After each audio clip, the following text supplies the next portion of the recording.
हवा से आवे पीला काली हले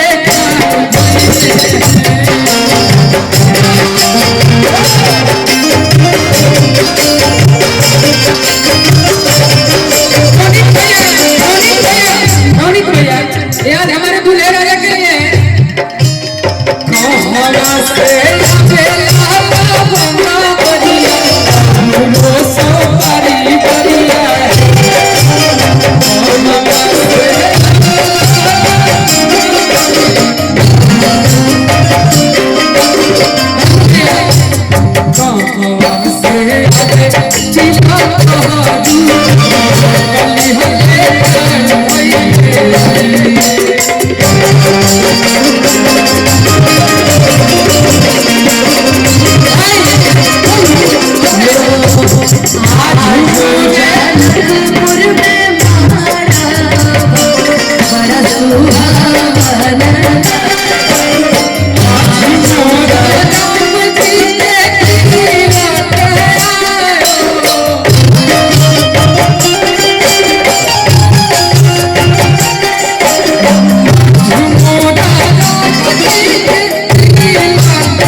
चलिए चलते चलते हम लोग भी बोल के चले जाते हम और आप दीदी कि आज मिथिला नगरिया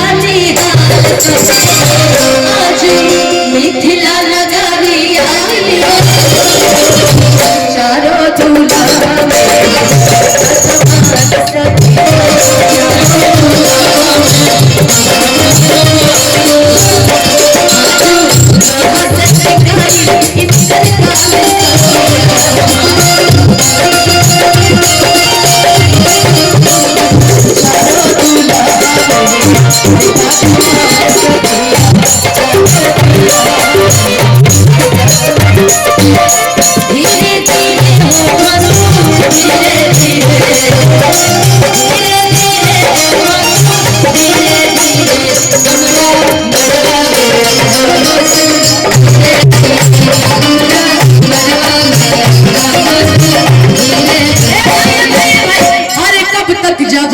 छुपा होगी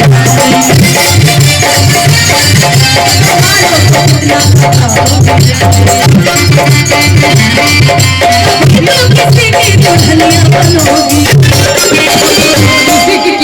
अरे कभी तो तुम मेरी दुल्हनिया बनोगी। आज से विवाद खत्म, बिक्कू जी को मैं कहीं नहीं करती शादी करो।